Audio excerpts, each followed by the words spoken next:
This is the updated, facelifted and not all new Volvo XC90.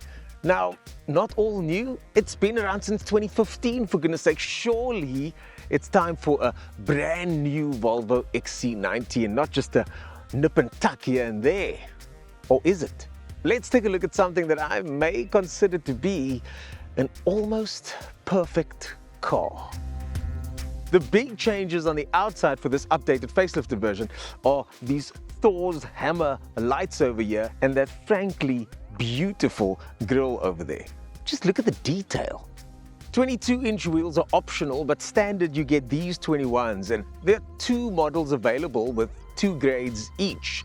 This is the T8 with 340 kilowatts, this being the full-fat plug-in hybrid option that also allows you to drive 70 kilometers on just battery-operated systems, which means you don't even have to use fuel if you don't want to.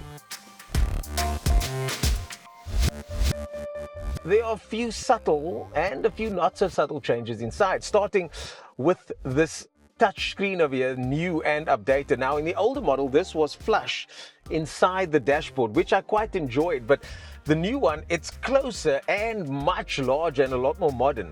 And interestingly, it has Volvo's new UX system, which is Google integrated. Also, this is so fast. It's instant.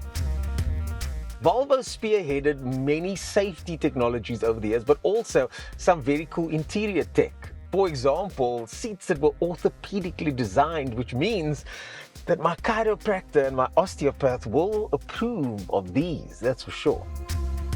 Of course, the interior ergonomics is also just fascinating, and the use of interesting and, of course, environmentally friendly materials everywhere. This isn't real leather, and it's all sustainably sourced somewhere in Sweden. It's so well thought out, this car, and I'll tell you more about it when we hit the road, because I don't think I'm biased when it comes to the fact that Volvo knows how to make an XC90.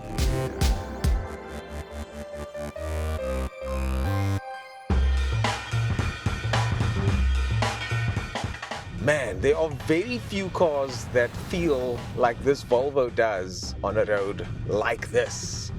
It is seamless. It really does need to be felt to be believed. I'm aiming for the rough patches.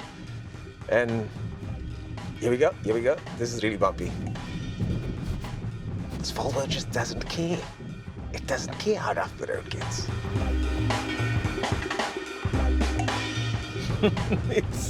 It's wonderful.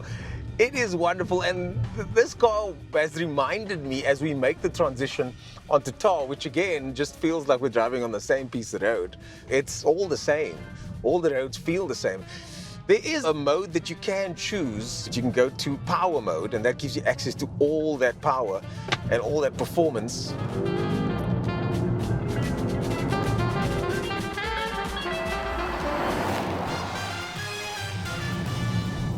Volvo were one of the first companies, at least in South Africa, to have an automated driving system that was good.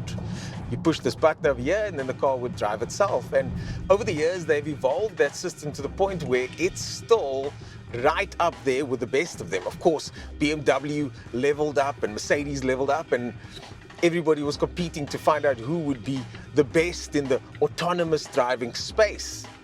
But somehow, even in this old chassis, Volvo still manages to do it so well. Smooth, effortless, where the steering doesn't sort of fly you from curb to curb. You stop predictably behind other traffic, and it's easy to use. The ergonomics in here are good. The steering is very light. The driving position is ergonomic, and you've got this crystal gear lever over here, which I kind of like it.